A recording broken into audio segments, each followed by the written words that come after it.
now let's talk about Fernandes. And also, we need somebody to come in for Sheshko.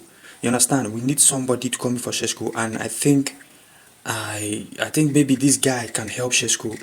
And yeah, but before I talk about that one, let's talk about Fernandes and situation with Man. Now, it seems that Man United are serious with Fernandes, but the thing is that Man United can only bring 50 or 55 million pounds for Fernandes, and that's a big gap because West Ham is asking for 80, so it's not going to be that easy to convince him. Meanwhile, Elliot Anderson, when it comes to Elliot Anderson, I think Man City will go for him. I think Man City are serious about Elliot Anderson. We don't know. I just want to see if Man City are ready to spend 100 million for Elliot Anderson. I'm waiting because that's what Nottingham Forest want. Let's see if Man City are going to do that. I think they want to get the deal done just before maybe before the end of before the World Cup ends. So you understand, which is cool. But let's see. But as far as for Fernandes, West Ham are still holding on to that 80 million. You understand? Like I said before in my last video, West Ham are not desperate to sell. So we'll see what will happen so far.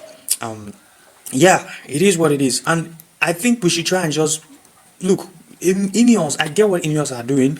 I mean, let me tell you one thing now. Ineos don't want to spend a lot of money on players. This is not the time when we had Ed Woodward. When we had the likes of Ed Woodward in Manchester United, what used to happen was that Ed Woodward, these signings will get them, because what will happen is that whatever those teams present and say that if West Ham say it's 80 million, everyone will pay 80 million. If they say 100 million, they will pay it. So we are no more in that time. The people that are there controlling, the people that are responsible for bringing in players to Man United are not going to do that kind of mistake. The Ineos are not. Let me tell you how much they are paying Ederson. Right now, according to reports, Ederson is going to be receiving £70,000 a week. Just Ederson that we signed. So obviously, during the time of Ed Woodward, then I'm telling you, Jose Ederson will be receiving more than that. So this is the thing: the financial structure of how we want to pay players and how we want to sign players. I don't think Man United right now are ready to spend up to 80 million. Highest maybe 70. You understand? Highest 70, 75, but 80, I don't think so.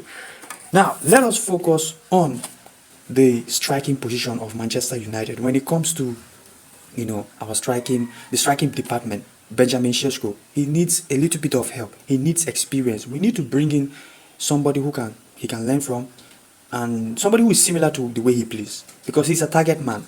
We know he's good on the ball, all that, but he is somebody who can stay in the box, very good on the air. You see the potential. His first season is able to get double figures, which is not that bad. A young player coming to Man United. I think Mateta is the real deal for Benjamin Sesko. Mateta, maybe Mateta can be a smart signing. Yes, I like Igor Thiago. From Brentford. But 70 million, man. Brentford, come on, man. 70 million. No, I know he's younger, but no. I would go for Mateta. 30 million pounds. Bring him from Crystal Palace. He has the experience. He can bully defenders. He has everything you want in the Premier League. Sheshko will learn a lot from Mateta. If you go for Igor Thiago, Igor Thiago will come in and is going to create some kind of competition whereby, let me put it like this: instead of Sheshko learning from Igor Thiago, which he's going to do, but the thing is that he won't have game time.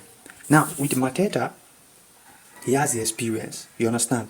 He can come in and he will stay long in Manchester United. Igor Thiago is younger, so if you sign a player like Igor Thiago, that guy is going to stay long in Man United.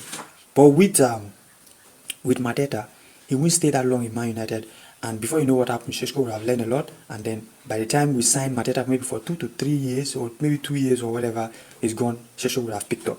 So I think Mateta will be a smarter signing, 30 million pounds, and Sheshko can learn a lot from Mateta. He's right now in the French national team, and watch out for him in the World Cup. He might be really important. There's a reason why they took him. If you notice one thing about French strikers, there is no target man since Giroud have left. And Mateta is their target man. He's that type of striker traditionally that can stay in the box. You understand? So that's it when it comes to Man United and what we did so far. We have talked about the midfield, and now it is what it is. See you guys later.